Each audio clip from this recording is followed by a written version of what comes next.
Andressa, tudo bom, Andressa? A doença autoinflamatória, além de febre constante, tem algum outro sintoma? Andressa, é o seguinte, você tem vários tipos de doença autoinflamatória, vários tipos, entendeu? Não é só a doença autoinflamatória. É porque um dos primeiros sinais da doença autoinflamatória é a febre de origem obscura, aquela febre que você não consegue fazer o diagnóstico. A febre do Mediterrâneo, por exemplo, é um tipo de doença autoinflamatória, e várias outras, né? Mas, por exemplo, vou pegar um exemplo assim, muito clássico, que é muito comum, que eventualmente a gente pega no consultório, que é a pifapa. A pifapa é uma doença autoinflamatória que dá muito em criança e ela é autolimitada depois que chega na adolescência. Para quem não sabe que é doença autoinflamatória, nós temos uma playlist sobre isso, tá?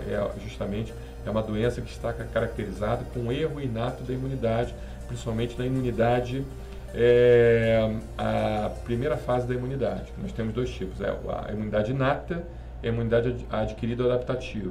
Então, a primeira fase da imunidade, que é a imunidade inata, aquela que a gente nasce com ela, você acaba tendo um erro, você acaba tendo uma hiperreatividade desses elementos imunológicos celulares do nosso sangue, tá bom? Então é importante deixar claro, quem não sabe que é doença autoinflamatória, vá na nossa playlist e você vai aprender. Mas, por exemplo, a pifapa, que é uma doença que acomete crianças, é uma doença que acomete mais meninos do sexo masculino, autolimitada na adolescência e tudo mais, ela é uma doença que causa febre recorrente e também inflamação de orofaringe com placas que se assemelham a pus, mas não é, mensalmente praticamente. É uma coisa assim tão interessante, né? Porque aí a gente vê que realmente tem alguma coisa, né, não é só uma criação do ser humano, né?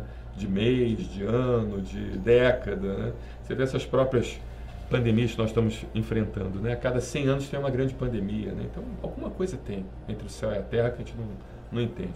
E na pifapa é a mesma coisa. Na pifapa é basicamente assim, um dia do mês, se o paciente começa a ter um quadro de orofaringe, com placas, com febre, com inflamação de garganta, naquele dia exato do mês, no outro mês ele vai ter basicamente quase no mesmo dia ou muito próximo do mesmo dia. Ou seja, se ele começa no dia 3 de março, em abril, vai ser no dia 3, 4 de abril e assim vai. A não ser que você faça alguns remédios para tentar controlar isso, aí isso pode atrasar ou antecipar a pifapa, né? Então isso pode acontecer também. Mas se você não faz essa antecipação, se você não interfere com nenhum tipo de medicamento, você acaba tendo recorrentemente aquelas crises, né, por mês, exatamente naquela mesma data. Então, assim, por exemplo, a doença autoinflamatória ela pode se manifestar de várias formas. Agora, certamente, o sintoma que nos faz um alerta à doença autoinflamatória é a febre. Esse é um sintoma que nos faz o alerta, tá? Aquela febre de origem obscura, principalmente em crianças, que a gente não consegue identificar, investiga tudo, não acha, né, o que está causando aquilo. Quando a gente vai ver é doença autoinflamatória.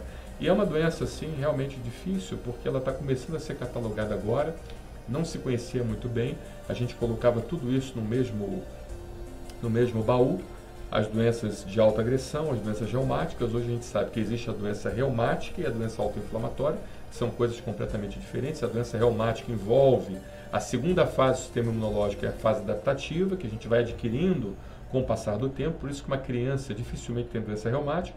E a doença autoinflamatória, ela já seria então aquela erro da imunidade inata, aquela imunidade que a gente nasce com ela, por isso que é mais comum em crianças. Tá bom, Andressa? Então, espero ter te ajudado, espero ter te respondido a sua pergunta. Muito obrigado pela sua pergunta, excelente.